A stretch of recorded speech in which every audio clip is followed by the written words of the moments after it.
queridos amigos, mais uma vez pela nossa TV A Caminho da Luz, o programa Estudando as Obras de André Luiz, o livro Ação e Reação. Nós vamos hoje estudar o capítulo 2. Esse capítulo vai ser dividido em 2 programas. Hoje nós vamos estar estudando o primeiro programa, Comentários do Instrutor.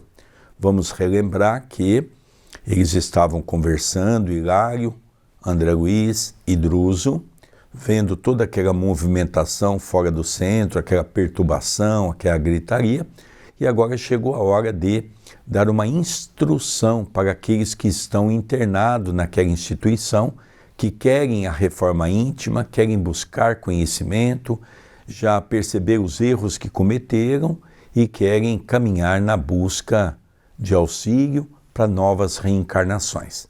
Tudo bem com você, André Luiz? Tudo bem, querido Sérgio, que alegria em darmos continuidade no livro Ação e Reação. Tem muito a nos ensinar, tem muito a nos orientar. Cumprimentamos também cada companheiro amigo que tem nos acompanhado, tanto quanto a espiritualidade, na figura do Dr. Adroaldo Modesto Gil, que está sempre conosco, nos intuindo durante as gravações. Agradecemos a TV A Caminho da Luz e também ao CEPAC, rogando que tenhamos um programa de paz e de bênção. Começando capítulo 2, Comentários do Instrutor. O recinto a que demandáramos era confortável e amplo, mas a expressiva assembleia que lotava era, em grande parte, desagradável e triste. Ao clarão de vários lampadários, podíamos observar, do largo estrado em que nos instaláramos com o orientador, os semblantes disformes que, em maioria, ali se congregavam. Então, vamos tentar entender um pouquinho, não é? Já estão naquela sala, onde já existe uma quantidade enorme de espíritos, e espíritos que estão ali para a busca da sua reforma íntima. Aqui 2 pontos que nos chamam a atenção. Primeiro, eles estavam sobre a luz dos lampadários, né? Que estava ali clareando aquele ambiente. Segundo, que ele descreve, os semblantes eram disformes, ou seja, não é porque aquelas criaturas estavam buscando a reforma íntima que já estava na condição de um espírito com uma boa aparência. Vamos relembrar que eles, de uma certa forma, fizeram com que o seu perispírito tivesse modificações pelo orgulho, pelo ódio, pela raiva, pelo rancor. Então eles ainda estão com aquela imagem triste, sofredora, não é? Mas já consciente da reencarnação, consciente que eles estão ali para aprender, para tornar-se uma criatura melhor. Então tudo isso nós vamos acompanhar nesse capítulo que para mim é fantástico, essa colocação de André Luiz. Continua André Luiz.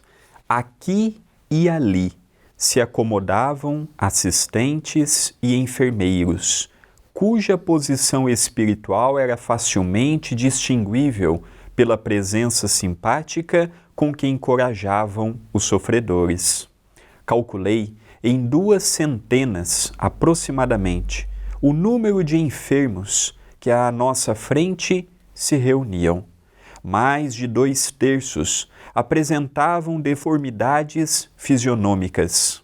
Então aqui nós vemos, né, um salão com mais ou menos 200 pessoas, talvez um pouquinho mais. Ali também ele podia perceber que tinha assistentes e enfermeiros. E ele pôde distinguir porque essas pessoas eram aquelas que carinhosamente tratava de todos os doentes, não é? Uma outra coisa interessante é que ele coloca que mais de 2/3 apresentavam deformidades fisiológicas. Então nós vemos aqui, eu volto a repetir algo que eu tenho falado muito nas obras de André Luiz. Eu fico imaginando a dificuldade que André Luiz tinha para descrever esses corpos, ou seja, a forma perispiritual, o corpo perispiritual. Ele dá aqui de uma maneira até, vamos dizer, poética, tentando não ferir tanto os nossos ouvidos para que não possamos criar imaginações que com certeza iria mais trazer perturbação para todos nós do que mesmo esclarecimento, porque também ainda somos espíritos comprometidos. Então nós vamos aqui viajando nessas colocações de André Luiz para que nós possamos ir entendendo o lugar horrendo pela qual eles se encontram. Continua a descrição. Quem terá visitado um sanatório de moléstias da pele, analisando em conjunto os doentes mais graves, poderá imaginar o que fosse aquele agregado de almas silenciosas e dificilmente reconhecíveis.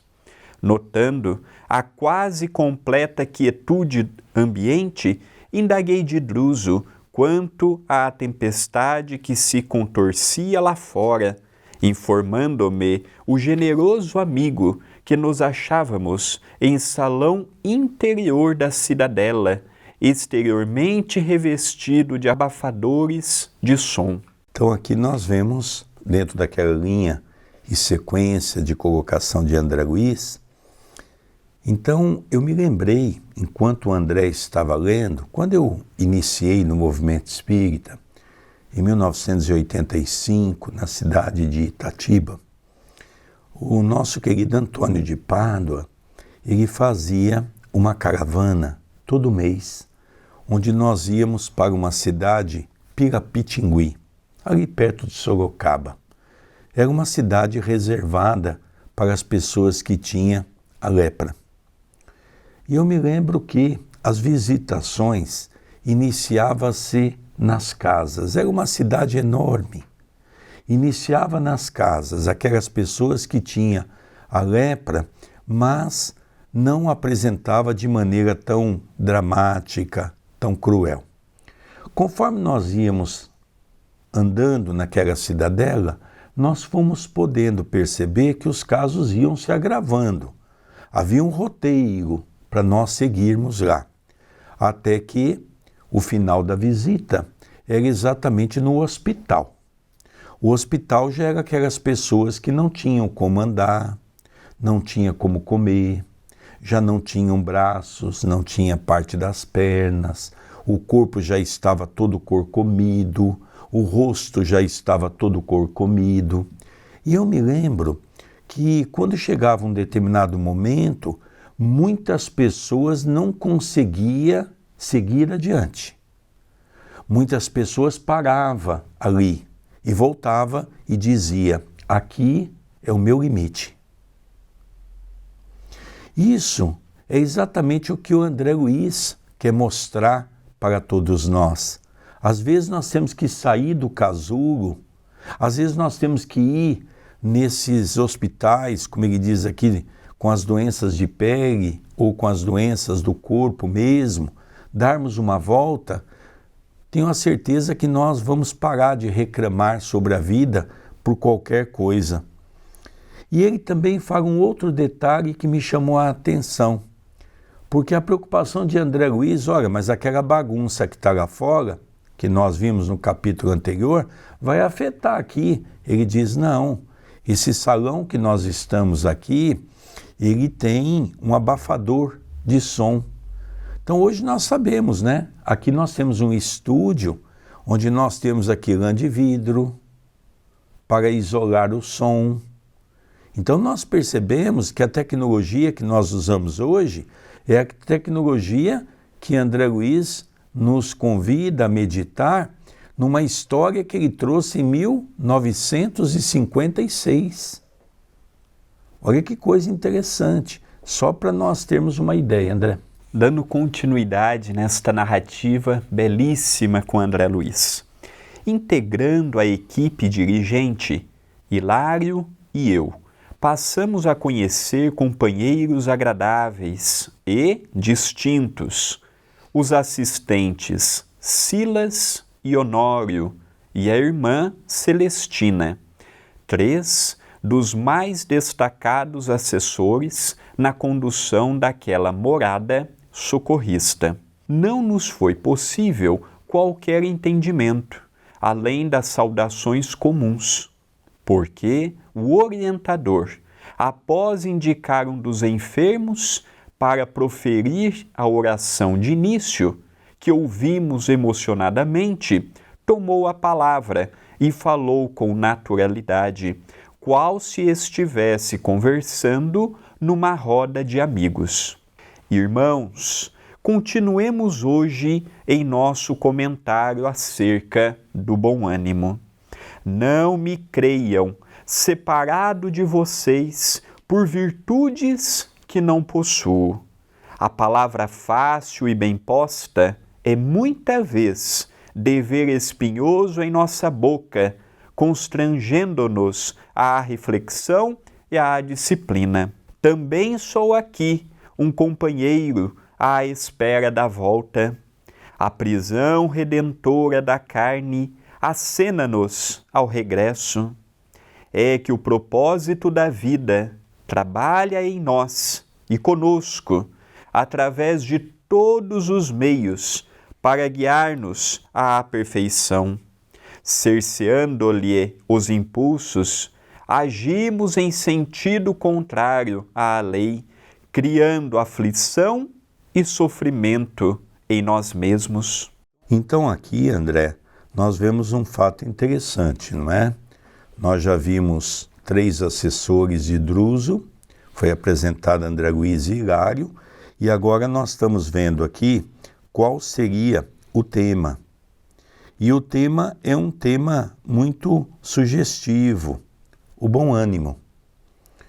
E, pelo que dá a entender, esse capítulo já vem sido estudado há muito tempo por eles, né? Bom ânimo, porque todos eles estavam, de uma certa forma, desanimados por aquilo que a vida lhes ofereceram diante dos abusos que eles mesmos cometeram quando em corpo físico e agora estão diante de uma palavra chamada arrependimento.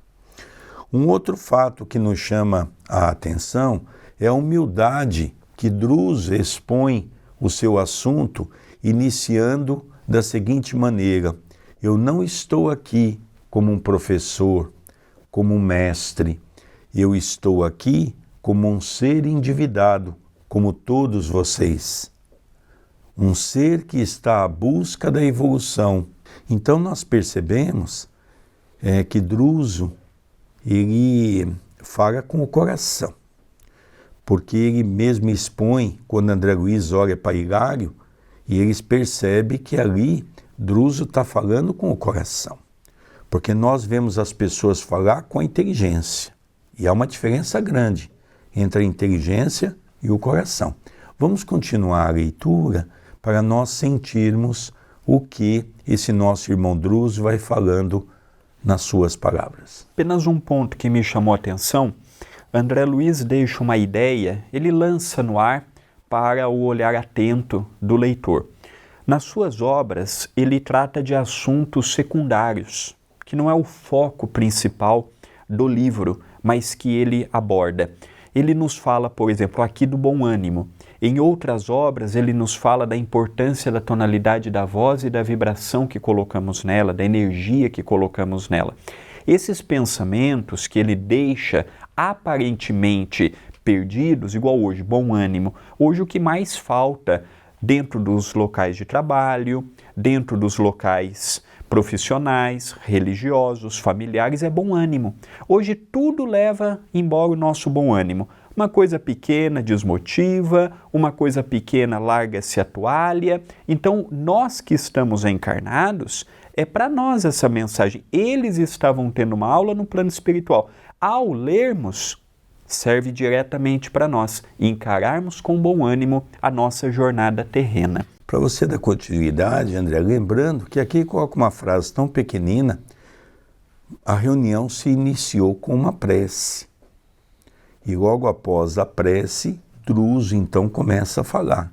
Então teve uma prece de abertura. Continua a narrativa com André Luiz. No plano físico, muitos de nós supunhamos que a morte seria ponto final aos nossos problemas, enquanto outros, muitos, se acreditavam privilegiados da infinita bondade, por haveres abraçado atitudes de superfície nos templos religiosos. Aqui, André, eu quero fazer uma colocação que eu acho que é importante para nós entendermos, né? A maioria dessas pessoas eram envolvidas no campo religioso.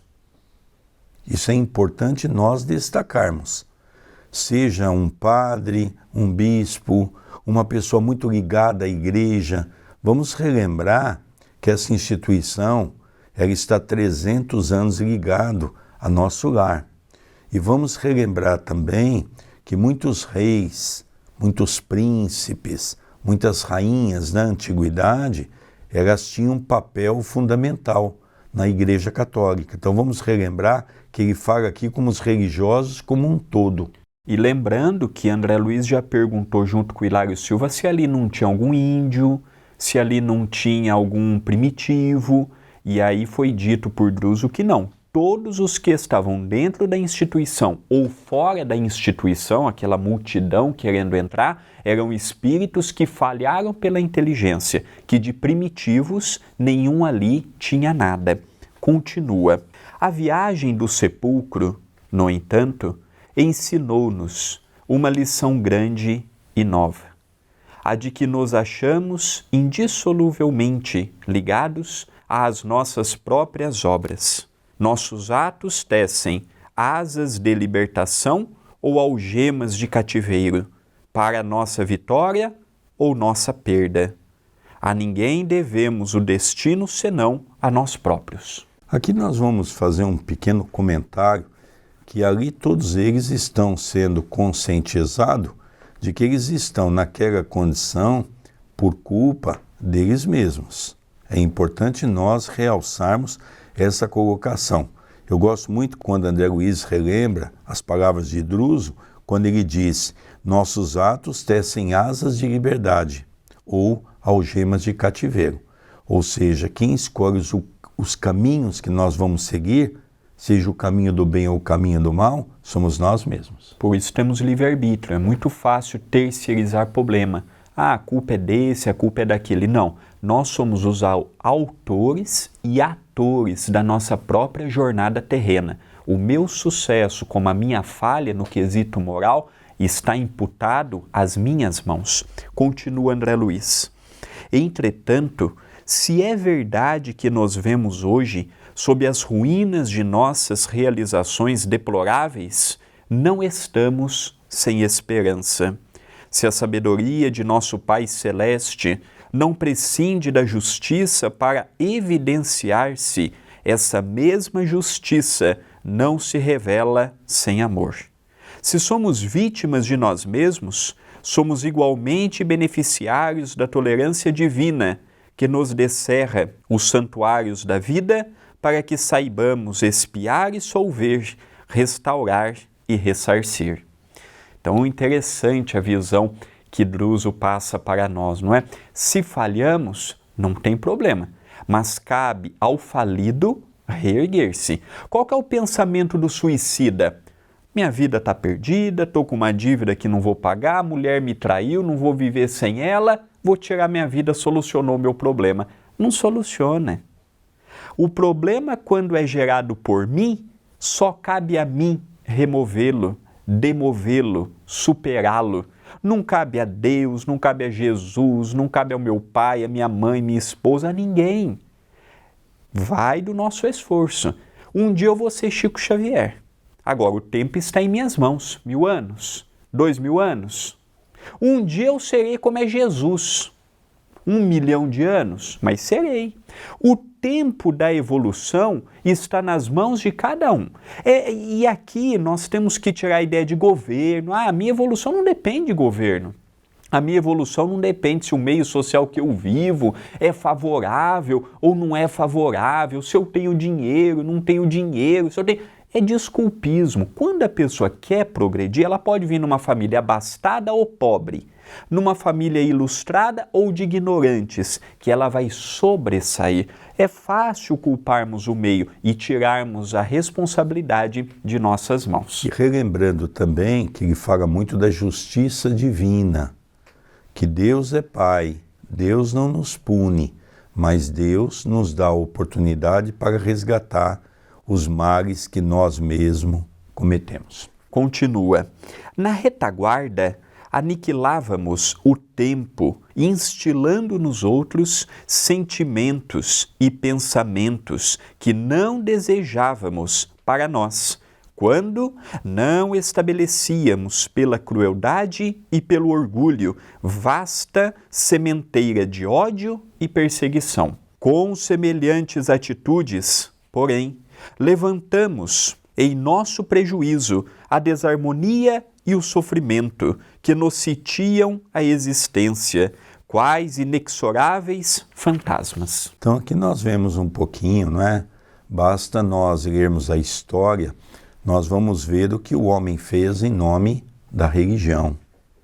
Então aqui nós vemos um pouquinho o abuso que cometeu-se, colocando pensamento na cabeça das pessoas, colocando atitudes nas mãos da pessoa, em nome da igreja, em nome de Deus, fazendo com que muitos partissem para a crueldade.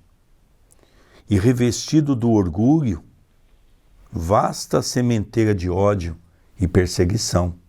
Então nós vemos aqui que é um grupo altamente comprometido para consigo, para com as leis divinas. Continua. O pretérito fala em nós, com gritos de credor exigente, amontoando sobre as nossas cabeças os frutos amargos da plantação que fizemos. Daí os desajustes e enfermidades que nos assaltam a mente, desarticulando-nos os veículos de manifestação. Admitíamos que a transição do sepulcro fosse lavagem miraculosa, liberando-nos o espírito, mas ressuscitamos no corpo sutil de agora, com os males que alimentamos em nosso ser. Aqui eu faço uma rápida parada, porque mesmo dentro do espiritismo e do espiritualismo, tem muitas pessoas que imaginam que a morte é um processo libertador dos problemas. Morri, agora não sou mais orgulhoso, não sou mais fofoqueiro, não sou mais maldoso porque eu morri. É uma grande mentira. Eu serei no mundo espiritual o que eu sou aqui. O trapaceiro daqui é o trapaceiro de lá. O desonesto daqui é o desonesto de lá. A morte não muda ninguém. Não melhora como não piora. Não dá títulos e não retira títulos. Eu serei, se eu falecer hoje, o André será o que é aqui. Dependendo da região. Se for para o nosso lar, com aspirações ao bem. Se for para uma região como esta, fruto do meu merecimento, serei regido lamentação, reclamação, valorização do sofrimento. Então nós vemos que a morte ela é nua e crua, não muda ninguém e encontraremos do outro lado aquilo que escrevemos no nosso próprio dia a dia.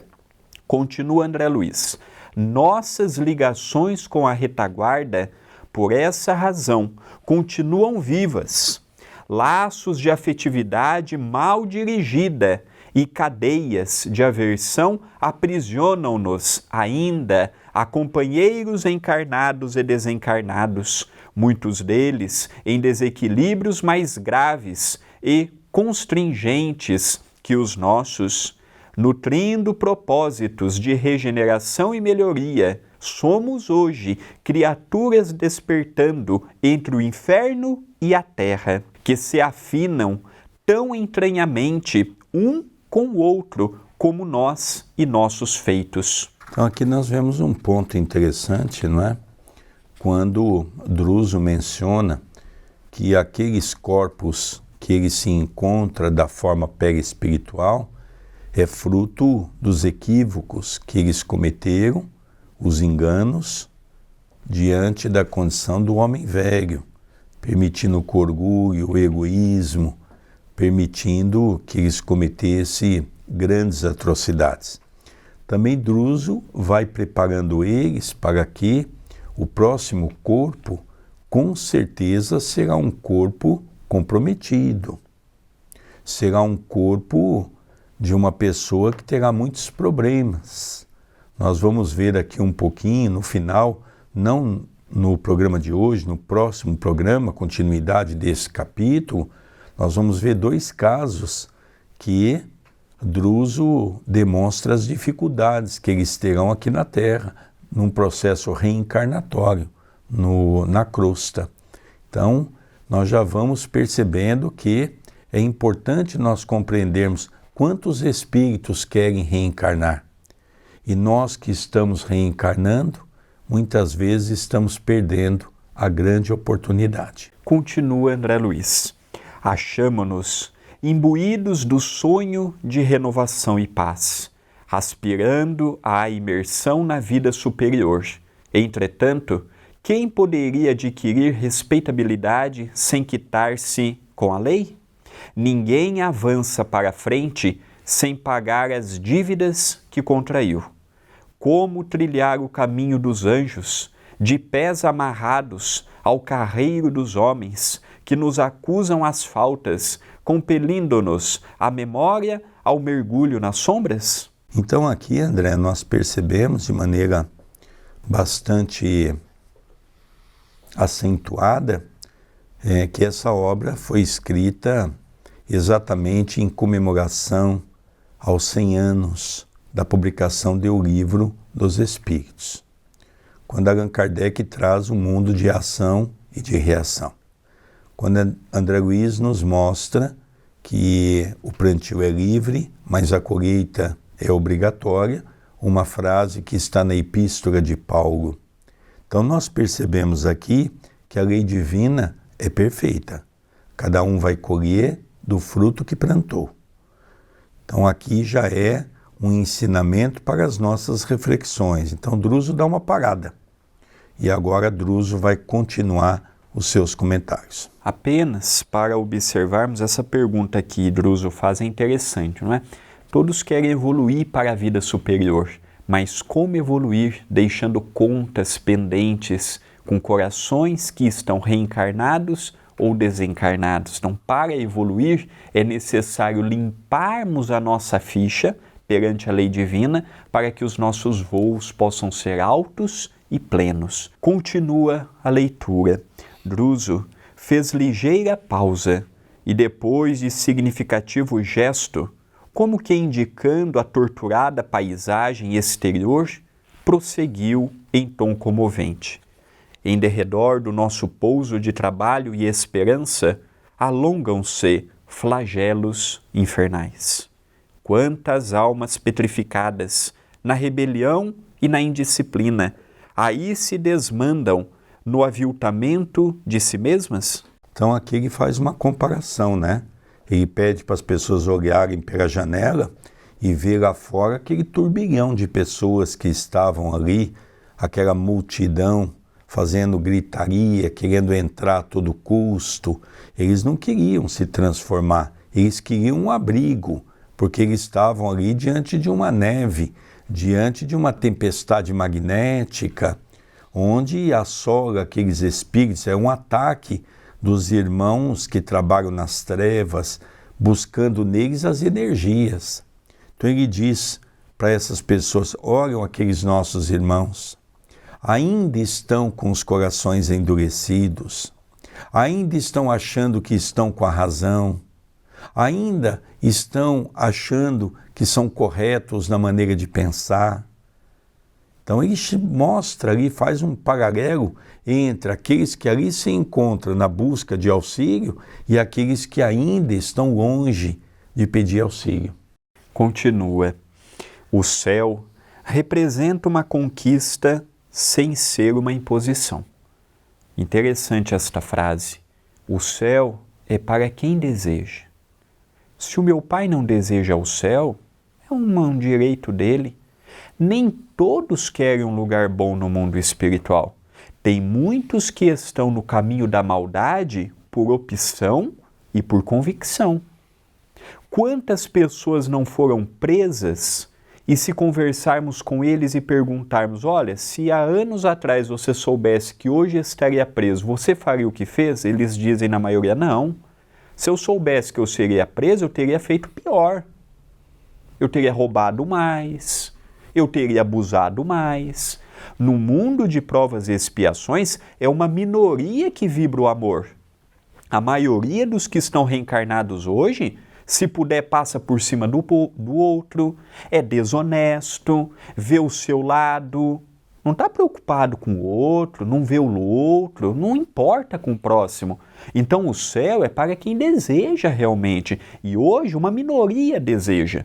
A maioria é o mundo, é a festa, é o que o dinheiro pode proporcionar, e o próximo é um objeto que tropeça no seu caminho. Continua André Luiz com as palavras de Druso. A lei divina, alicerçada na justiça indefectível, funciona com igualdade para todos. Por esse motivo, nossa consciência reflete a treva ou a luz de nossas criações individuais. A luz, aclarando-nos a visão, descortina-nos a estrada. A treva, enceguecendo-nos, agrilhoa-nos ao cárcere de nossos erros. Então aqui nós percebemos, não é? O que é a luz, o que é as trevas. Cada um que busca esse caminho através do quê? Através de uma lei divina. O homem pode criar leis, como nós estamos vendo, esdrúxula, leis totalmente equivocadas para favorecer esse, para favorecer aquele. Às vezes vemos uma pessoa que roubou tanto, eles mudam a lei até mostrar que a pessoa é um inocente, fazendo tudo isso por decreto. Só que assim não funciona no mundo espiritual, não funciona nas leis de Deus. Eu sempre digo que Deus não tem jeitinho. Deus permite que cada um de nós escreva as páginas de nosso livro, de nossa vida. Por isso que Druso diz aqui, a nossa criação. Então, por que existe no mesmo mundo pessoas otimistas e pessimistas? É a criação da pessoa. Tem pessoas que conseguem ver, temos visto no Café Solidário, pessoas que não têm nada. A pessoa olha para nós e fala assim, meu filho, olha como Deus é bom, me deu um café da manhã. Tem pessoas que têm 3, 4 refeições no dia, é tudo difícil, é tudo um problema, é a criação. Tem pessoas que vê o planeta Terra e falam assim, eu vou ajudar o planeta Terra a ser melhor. E tem aqueles, olha, o governo é ruim, a sociedade é ruim, a religião é ruim. É a criação da pessoa.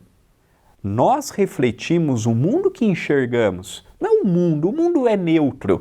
O mundo não é bom e o mundo não é ruim. O mundo é o que eu vejo dele, como as pessoas também colaborando com esta ideia que o meu pai está comentando no dia de hoje. Continua Druso. O espírito em harmonia com os desígnios superiores, descortina o horizonte próximo e caminha corajoso e sereno para diante, a fim de superá-lo. No entanto, aquele que abusa da vontade e da razão, quebrando a corrente das bênçãos divinas, modela a sombra em torno de si mesmo, insulando-se em pesadelos aflitivos, incapaz de seguir à frente, definindo assim a posição que nos é peculiar. Somos almas entre a luz das aspirações sublimes e o nevoeiro dos débitos escabrosos, para quem a reencarnação, como recomeço de aprendizado, é concessão da bondade excelsa que nos cabe aproveitar no resgate imprescindível. Interessante, não é? Olhamos às vezes uma APAE, cheio de crianças com síndrome de Down. Olhamos uma instituição psiquiátrica, problemas de toda sorte. Olhamos para um hospital de câncer infantil, aquela tristeza. É uma bênção, segundo Druso. Cada um está tendo a oportunidade frente a si, frente à lei divina, de ir acertando os problemas. Quantos não vêm nessas condições por pedido? Alguns vêm numa reencarnação compulsória. Quando se vê, já está ligado naquele corpo. Mas quantos não reencarnam pedindo um corpo aleijado, disforme, problemático, com graves lesões para poder recuperar? Síndrome de Down, por exemplo, a maioria deles, segundo Chico Xavier, foram pessoas que se suicidaram dando um tiro no crânio e vêm nesta condição para recompor. André Luiz nos fala, e Chico Xavier colabora, principalmente o Chico propagava, que a esquizofrenia, por exemplo, é aquelas pessoas que cometeram um homicídio, tiraram a vida de alguém e depois se suicidaram. Vem com aquela situação. Então nós vamos percebendo que na lei divina não existe margem para o erro, para o equívoco, tudo caminha conforme a justiça das aflições. Continua André Luiz. Em verdade, por muito tempo ainda, sofreremos os efeitos das ligações com os nossos cúmplices e associados de intemperança e desregramento, mas dispondo de novas oportunidades de trabalho no campo físico, é possível refazer o destino, solvendo escuros compromissos e, sobretudo, promovendo novas sementeiras de afeição e dignidade, esclarecimento e ascensão. Então nós percebemos daqui que o que Druso está falando até agora vai se resumir em poucas palavras. Cada um é responsável pelas suas atitudes. Plantamos coisas boas, frutos, vamos colher frutos bons. Plantamos frutos amargos, vamos colher os frutos amargos. Toda mensagem ele usa palavras de efeito para dizer a mesma coisa. E o mais interessante é que Druso fala do coração. Ele está expondo aquilo que verdadeiramente ele sente, porque ainda é um espírito comprometido. Apesar de estar dirigindo essa instituição, ele é um espírito que também vai precisar reencarnar, nós vamos ver daqui a pouco. Ele vai precisar também passar pelo véu do esquecimento, ele sabe que ele também pode falhar.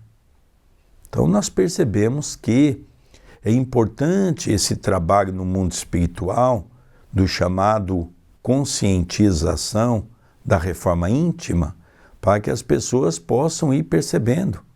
E é importante essa obra, essa literatura, para nós os encarnados, para relembrarmos que muitos de nós viemos com compromissos de gravidades cometidas no ontem para tentarmos corrigir no hoje. E será que nós estamos fazendo a lição de casa? É só para nós refletirmos um pouco que essa história, nós poderíamos estar sentados no meio daqueles 200 espíritos. Porque o grande erro nosso no movimento espírita é ler um livro e dizer, coitado desses irmãos. Mas espera um pouco, você pode não ser um desses personagens?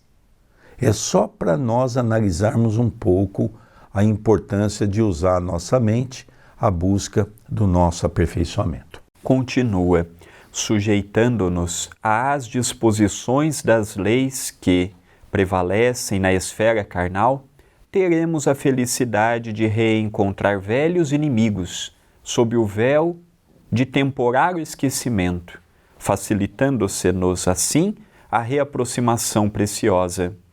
Dependerá, desse modo, de nós mesmos convertê-los em amigos e companheiros, de vez que, padecendo-lhes a incompreensão e a antipatia, com humildade e amor, sublimaremos nossos sentimentos e pensamentos, plasmando novos valores de vida eterna em nossas almas. Ante a pausa que o instrutor imprimiu às suas considerações, voltei-me para a assembleia que o escutava, suspensa nas flamas de elevada meditação. Então aqui ele deu uma pausa, né? E André Luiz começa a perceber qual era o semblante das pessoas, como é que as pessoas estavam ali se comportando com aquela mensagem, não é? Que era como se fosse uma água cristalina que estava caindo naqueles corações como bálsamo. E ele fala aqui que somente uma pessoa é capaz de reverter o passado criminoso. Somos nós mesmos. E ele diz aqui que a reencarnação é a grande oportunidade, já que deixamos tantos inimigos, vamos relembrar que eram espíritos altamente comprometidos com guerras, com abusos religiosos, se criou muitos inimigos. Então ele fala aqui que nós teremos a oportunidade, pelo véu do esquecimento, de receber essas pessoas no nosso lar, como parentes, de receber essas pessoas na sociedade que vão tentar nos prejudicar em algum momento. Então ele diz, nós teremos que ter essas oportunidades não para errar de novo, para tentar nos tornar amigos, mas ele já vai colocando as dificuldades que cada um vai ter em seu caminho. Continua. Alguns dos enfermos, ali enfileirados, tinham lágrimas nos olhos, enquanto outros mostravam o semblante estático dos que se conservam entre o consolo e a esperança. Druso, que também sentiu o efeito das suas palavras, nos ouvintes reconfortados, continuou: somos espíritos endividados, com a obrigação de dar tudo em favor da nossa renovação. Comecemos a articular ideias redentoras e edificantes desde agora, favorecendo a reconstrução do nosso futuro. Então, as palavras de Druso, naquela assembleia, estava gerando um impacto. Ele passava uma mensagem positiva e, ao mesmo tempo, olha, está em nossas mãos. Agora é o momento de aproveitarmos, lembrando que a maioria desses já estavam se preparando para uma reencarnação próxima.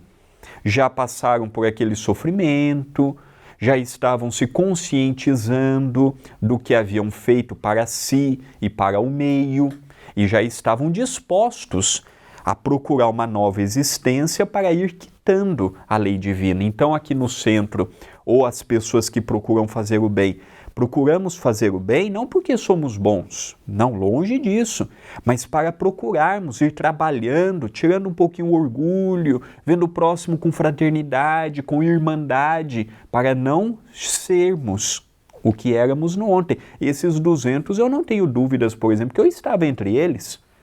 Mentes falidas do ontem, inteligências falidas do ontem, que usou a inteligência para o proveito próprio e hoje tem a oportunidade de humildemente, imperfeitamente, ajudar um irmão aqui, outro irmão acolá. Olha que interessante, né, André? Somos espíritos endividados com a obrigação de dar tudo em favor de nossa renovação.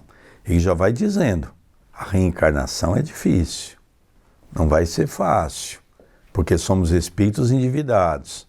Então ele faz questão de enunciar essa palavra por várias vezes ao longo da sua oratória, da sua colocação, mostrando que ninguém é vítima. Todas as dificuldades que iremos atravessar está dentro de uma necessidade de um programa reencarnatório. Então isso é muito interessante cada um de nós analisarmos. E ele sempre se coloca no meio. Somos endividados, estamos nessa situação. Em momento algum, Druso se coloca numa posição de superioridade, mesmo ele sabendo que reencarnará e terá necessidade de continuar sua evolução, como há tempos atrás meu pai já mencionou. Continua. Dispunhamo-nos a desculpar os que nos ofenderam, com o sincero propósito de rogar perdão às nossas vítimas.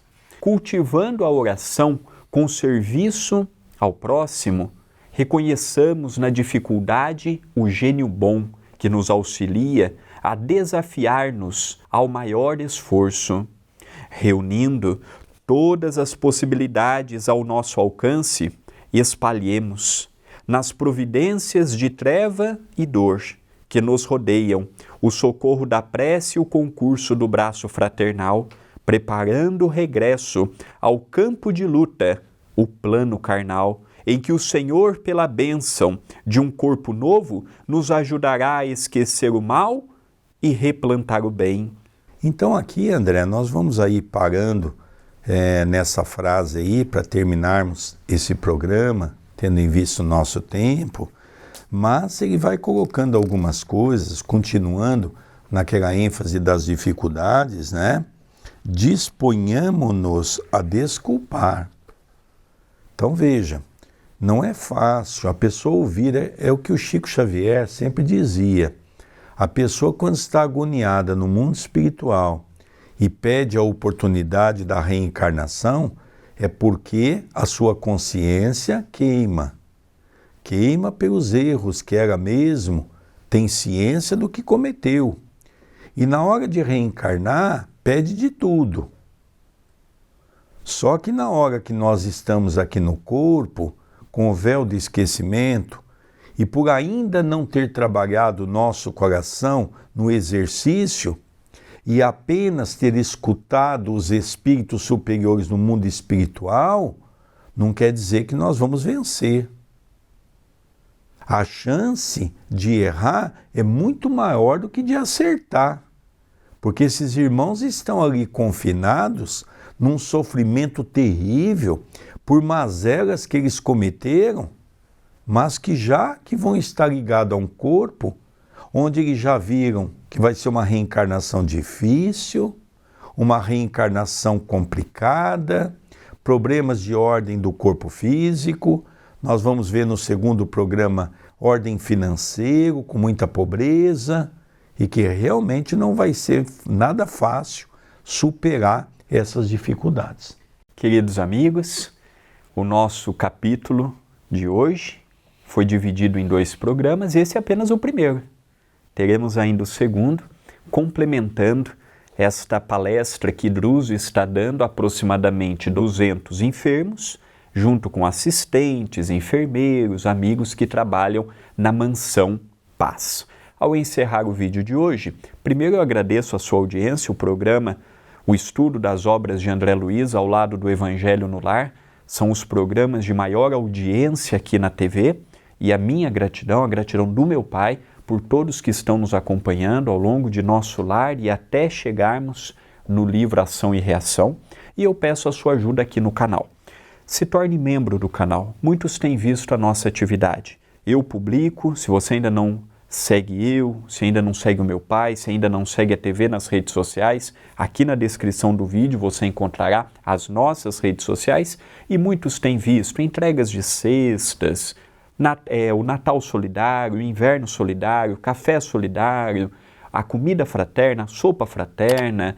Hoje temos aí muitas atividades envolvendo a comunidade carente. E pelo canal você pode nos ajudar se tornando membro do canal. É uma ferramenta do Google, do YouTube, em que você pode nos ajudar um mês, renovando para quantos meses puder nos ajudar. Então se torne um membro, colabore com o canal, colabore com as nossas atividades. Te peço também que interaja nesse vídeo. Gostou? Deixa o gostei. Deixe o comentário não no chat apenas, mas comente também no vídeo. Opinião, ideia, o que achou, ou a cidade de onde está me assistindo, e compartilhe. Convide os amigos do seu centro espírita, os seus familiares que são espíritas ou espiritualistas a estarem conosco neste projeto. E também se inscreva no canal da TV A Caminho da Luz. Queridos amigos, nós vamos encerrando o programa Estudando as Obras de André Luiz, o livro Ação e Reação. Programa esse transmitido pela nossa querida TV A Caminho da Luz. Um beijo no coração de todos, não esqueça de dar o seu gostei e até o próximo programa. Até o próximo programa.